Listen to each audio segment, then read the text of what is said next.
continue to do so. We want clarity, we want to move forward. It's a cloud over the club constantly. The best thing for him is, I think for everybody, is if he can leave. And there's no intentional dig to Alex, but naturally I want players that are committed to Newcastle. Not for sale. Wolves' stance is clear to Newcastle, whose bid of £50 million for Jørgen Strand Larsen is rejected. Will they go in again or look elsewhere? Rasmus Højlund's exit at Manchester United is moving closer, with Napoli in pole position to sign him. And it's been a summer dominated by teams wanting a striker. Could Nicholas Jackson end up at Bayern Munich, or will a Premier League club come in for him late on? Right, loads to get through. Very good morning to you. Good morning to James Savundra as well. 6 days, as I said, remain in this summer transfer window. And Alexander Isak is still very much top of the agenda. Newcastle directors Jamie Rubin and Jacobo Solis visited Isak's home yesterday before the game with Newcastle to hold talks about the striker's future. It remains up in the air, and less than a week of the transfer window remaining. Once again, Eddie Howe was quizzed on Isak after last night's game. That's the ideal from everyone. Our side, Newcastle side, is we want clarity, we want to move forward, we want the sort of narrative to change, because we're in the start of the season now. We're into the action, and we've got to get results, and we've got to try and focus on what we can control. No, there's no intentional dig to Alex, but naturally I want players that are committed to Newcastle. That's one of the most important qualities when you put a team out on the pitch, that they show. So that's no dig to anybody. That's just every manager will feel the same way. There'll be so many people outside of Newcastle telling Newcastle and Eddie Howe what they have to do. You've got to be strong. You've got to show that Liverpool or any other club. You've got to show in the future that players can't just come in and demand to go. But they don't have the problem of Isak every day. They don't have the problem Eddie Howe has of every press conference going in there and getting asked questions about it. It's a cloud over the club constantly. In an ideal world, the best thing for him is, I think for everybody, is if he can leave. But I also do believe that when someone makes a mistake, if it sees as a mistake after from his dressing room, if he apologizes, then we can move on. We had this with Fernando Torres at Liverpool, where he didn't really want to be at the club. He ended up staying, and we got rid of him, not got rid of him, but we sold him in the January. Isak is a player who wants to win the Champions League. Newcastle want to get there as well, don't they? But they're not there now. When we were going for the Champions League at Liverpool, we had some world-class players. As soon as our level dropped, people like Torres, world-class player, Mascherano, world-class player, Xabi Alonso, world-class player, wanted to leave because there's too much of a gap between where they are as players and where the club are. OK, let's get a Liverpool perspective then on this Isak saga. We can cross live to Anfield this morning. Delighted to say we can speak to our reporter Peter Stevenson. Morning, Peter. The Isak saga is going to run and run, but could it potentially ramp up a bit now that they've got the game out of the way, they've played each other? Is there a feeling that Liverpool may just go in and make another offer before the window closes? Well, you know, they say in football, timing is everything, and I suspect the view from Liverpool today will be, yes, we've come away from the North East last night with a memorable win and 3 points that keep us at the top of the Premier League along with Arsenal and Tottenham. But now the dust has settled in the cold light of day, what realistically is their next move? And I just wonder whether they're just going to play a patient waiting game. I think what they'll want to know is what the outcome of those talks were between the Newcastle hierarchy and Isak yesterday. That will be critical because if that still shows the player has an intention to leave Newcastle, Liverpool, you imagine, will feel encouraged in going in with a better offer. If the signals coming out of the North East are that the player, if you like, has been persuaded and there's been subtly suggested that he stays at Newcastle and all manner of options might have made open to him, we don't know the result of those talks, but we'll soon find out. And you would imagine with Eddie Howe desperate for clarity, you have to feel sorry for the guy. I mean, he's had injuries to contend with last night, a suspension, a big defeat at home in front of a passionate crowd. So yeah, the hostility was made very clear to Liverpool last night, but that won't bother them. What will bother them is those talks the player is having directly with the Newcastle hierarchy, and that will be key to determining what happens. But it could be a very long and a very interesting week. Jamie Carragher last night was critical of Ibrahima Konate's performance in defence. And has this highlighted once again the need to strengthen in that position? Could Liverpool put a bid in for Mike Gay, for example? Well, you would have thought that has got to be a priority. You know, you look at the evidence before you, they've beaten Bournemouth 4-2, they've beaten Newcastle 3-2. They've conceded 2 goals in 2 games. Now, I heard on the radio this morning coming in, Liverpool didn't concede 2 goals in a Premier League game till October last season in winning the title. So clearly something isn't just right. That dynamic between the 2 centre-halves and the goalkeeper, especially at set pieces, isn't just right. You look at the way that Bruno sneaked in at the back post for that first header. You looked at the ball over the top for the second Newcastle goal. Very reminiscent of a goal scored here by Bournemouth at the start of the season. So that's clearly an issue. And you look at Arsenal coming to town here on Sunday. You look at the way they play from set pieces. You look at the goals they've already scored from set pieces. That could be very interesting. And if a decision hasn't been made by the weekend, you would imagine that certainly that game against Arsenal will flag up yet again that maybe that is a key area. For some reason, it's not just working. Konate just hasn't found his rhythm yet. Maybe Arne Slot is prepared to give him a bit more time. We'll have to wait and see. Can't really leave you, Peter, without asking about probably what was the biggest story of last night. That was the match winner. It seems already in this Premier League season we're talking about very young child prodigies, and we've seen another one in Rio Ngamoa. Yeah, young Rio did really well, didn't he? I mean, he came on. I mean, I think most people have probably thought this game's gonna, it's heading for a 2-2 draw, which would have been a remarkable match in itself. But that final act in what was an absorbing football drama last night. I mean, coming on, by all accounts, he's done well in pre-season. He's scored 3 goals, so I don't think the Liverpool management would have been particularly surprised or worried about throwing him on. But to get that magical moment when that ball comes to you, and I mean the composure in such a cauldron to actually take that ball first time. He had time to take a touch. Let's face it, he could have taken a touch and weighed up the options, but just to hit it first time, I don't think Nick Pope actually moved, and that ball nestled in the corner of the net. Game over. A remarkable appearance from him, and we're going to have to wait and see. There could be a couple of very, very promising young teenagers, maybe on the bench on Sunday, but certainly, as you say, the youngster's showing that you're never too young to get your chance, and he looks a class act, doesn't he? Oh, he does. It was a great game and a great finish. Thank you very much, Peter.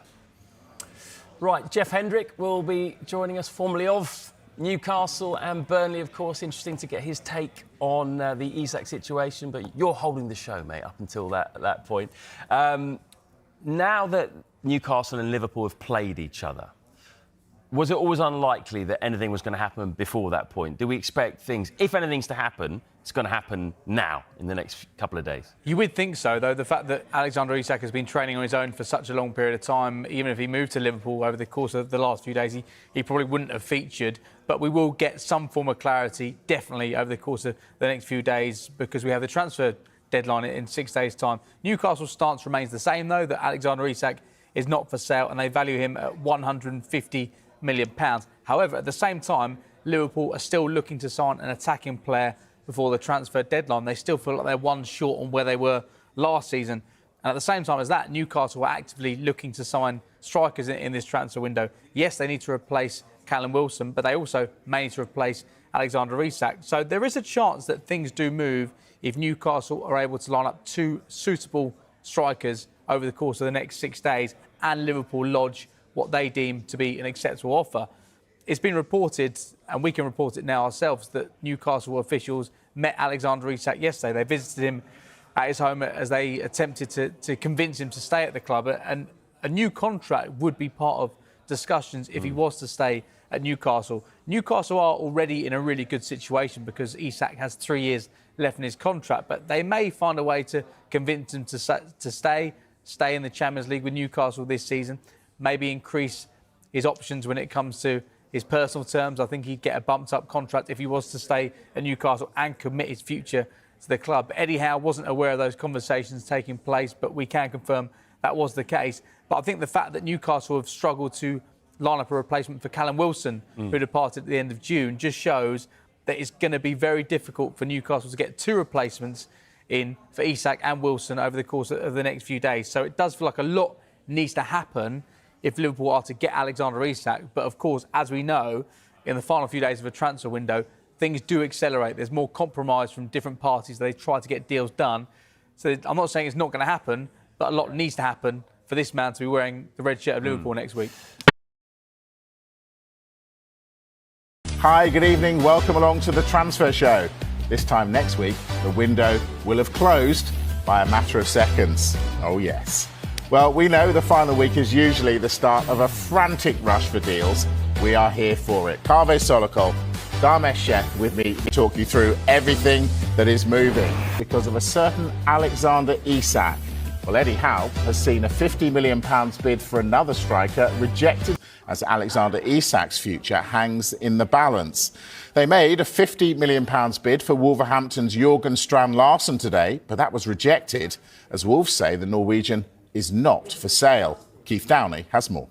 It's £50 million up front, no add-ons. Newcastle, of course, desperate for striker reinforcements. We all know the situation surrounding Alexander Isak. We still don't know yet if he will remain a Newcastle United player or move on this transfer window. Of course, they've been trying for other targets as well. Many of those deals have been stretched out, protracted. So they've gone to Wolves, attempted to bring in Strand Larsen, but Wolves have turned that offer down today. They say the player is not for sale. It will be interesting to see whether Newcastle go in with an improved bid for the Norwegian striker. But clearly Eddie Howe looking for striking reinforcements.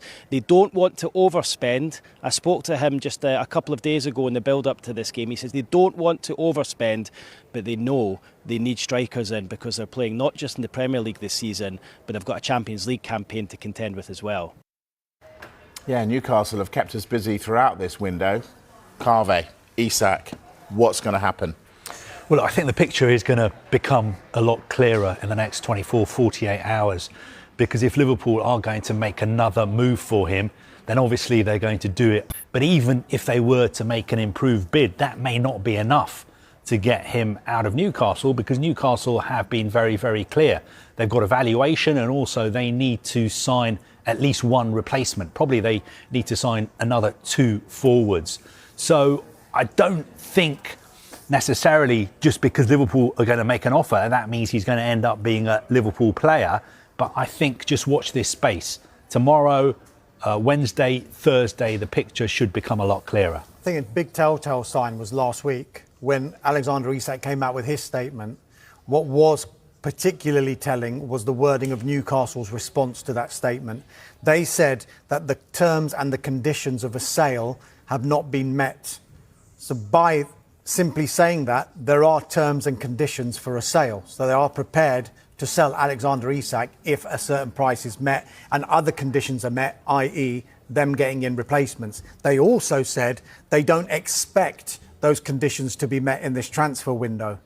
That might be a way of telling Liverpool, in almost a thinly veiled way, you're going to have to raise your price, because if you do, there's probably a chance that Alexander Isak could still yet be sold in this transfer window because of how far it's gone between these two clubs. But it should be said here, and we have to reiterate it, Newcastle United's priority was to bring in replacements for him. Now, whether that will still be the case, because they seem to be running out of options as far as that's concerned. They've had another bid rejected today, even though that was more for a replacement for Callum Wilson. Are the strikers out there that are going to be able to replace Alexander Isak? Well, let me ask you that. Are there the strikers out there? Well, they wanted Hugo Ekitike. He's gone to Liverpool. And in a funny way, that might have made it more difficult for Liverpool to get Alexander Isak, because Newcastle United went all out to try and get him. They wanted Benjamin Sesko. They went all out to get Benjamin Sesko, but he wanted to go to Manchester United. So what other players can do what they think will be a similar job to Alexander Isak. Ollie Watkins was one that was mentioned. Carvey's been speaking about Nicholas Jackson as well.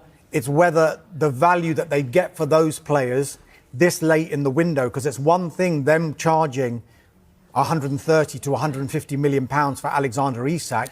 Two things will happen, because a club who Newcastle United are interested in one of their players in, they will say, well, we'll charge you at a zero. Yeah. If they wanted to. And also, they'll be like, well, you've waited this late in the transfer window to raise your price for Isak, so why don't we do the same to you, because we know you've got the money now. There's about 5 or 6 clubs in the Premier League who are looking to sign a forward, and a lot of people in the sort of industry think that this sort of Isak situation is blocking a lot of deals, and we need to wait and see what happens with Isak before clubs are really going to move when it comes to signing strikers. For instance, if Isak stays at Newcastle United, Arne Slot has said that Liverpool need to sign another forward. So would that mean that they would look elsewhere as well? This sort of pool of forwards who can play for the top Premier League clubs is getting smaller and smaller. At the start of the summer, there were players like Liam Delap, João Pedro, who were available as well. But as the clock ticks, you're going to be left with fewer and fewer options. But let's wait and see what happens with Isak. Where's your gut feeling? Where will Isak be come 1 minute past 7 on deadline day, a week today? I think it'll be good for football if he stayed. I think, it's good for football that Newcastle carry on getting stronger and stronger. But obviously, we've been around the block a few times. We've seen this movie before, and more often than not, we know how it ends with the player getting what he wants. But on the other hand, I've seen a different ending to the movie as well, where the player sits down and signs a new contract and does a interview sort of saying, I'm really, really sorry, I had you sat bad on the advice. fence. What do you think, Dharmesh? I'm not going to sit on the fence. Come on, what do you think? I'm judging from what people in the industry are telling me, they expect him to leave. I would prefer him to stay. Go. What do you think, Dharmesh? I keep changing my mind about it. Nobody cares what we think. And the thing is, I care. I think today is, once today is out of the way, as Carvey's mentioning there, they just want to get this game out of the way, because it's almost become a saga and a circus leading up to this game where you couldn't have timed it. You couldn't have made it up that Newcastle United would play Liverpool on the Monday Night Football a week out from the transfer window. And I think there will be some sort of clarity later on this week. Who will be without Alexander Isak, which is obviously good news for Liverpool. And it sort of adds to the arguments that people, especially managers, make, that the window should close before the season starts, because then you wouldn't have these kind of situations where Newcastle are going into a really, really important game when their star player wants to join the opposition. Hi there, welcome along to Transfer Talk. It's been a record-breaking window, and with 7 days to go, we look set for even more money to be spent. Alexander Isak is still a Newcastle player. Will he still be there next week? And the week is starting quickly. Arsenal are in the market for a defender, as Bayer Leverkusen's Pierre Nketiah emerges as a top target. All of the talk surrounding Alexander Isak, who for now remains a Newcastle player. Mark, do you expect things to accelerate?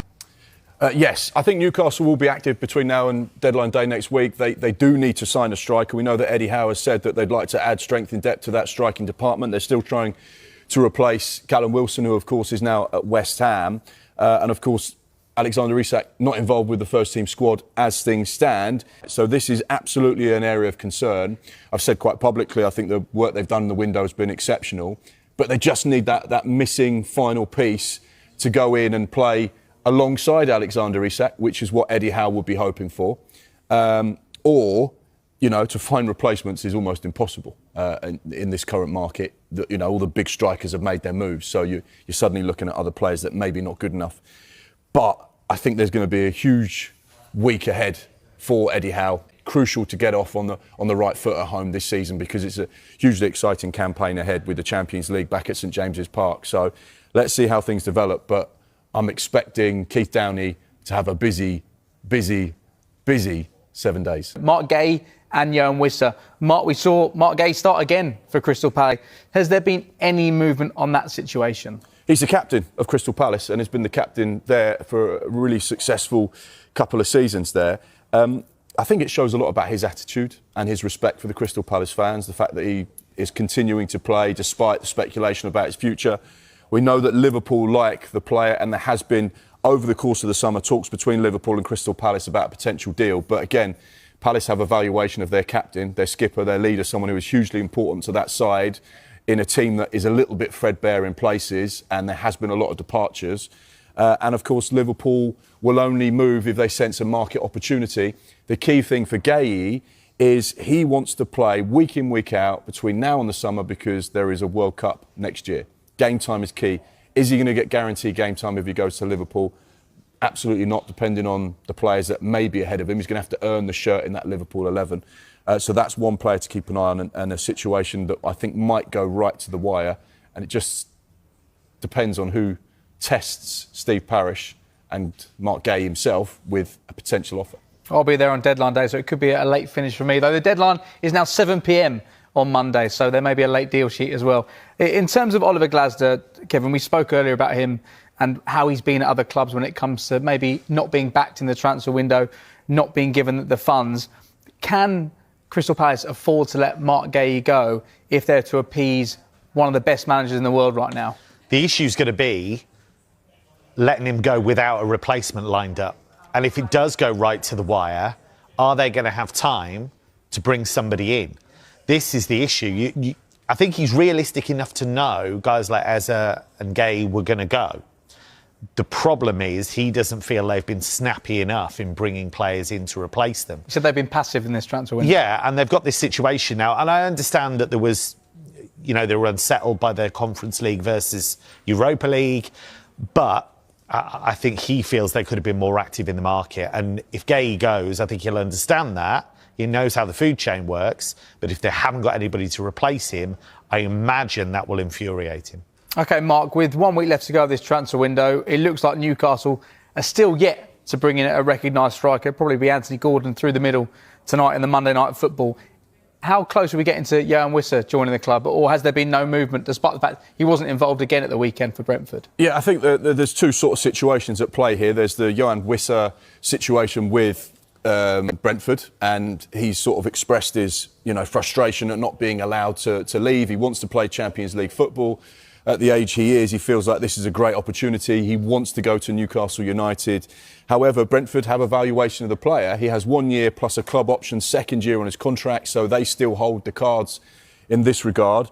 We know that there was a rejected offer from Brentford around £40 million from Newcastle last week. There's been no further development at this stage on that particular deal. Is it dead? No. Is it progressing? No. It's just in an impasse at the moment where I guess really the focus for Newcastle is, look, let's go and play tonight. Let's go and beat Liverpool. Let's go and get some points on the board. And then we can assess where we are for the last 6 days of the window as they look to strengthen in attack. OK, we wait to see what happens with those two players.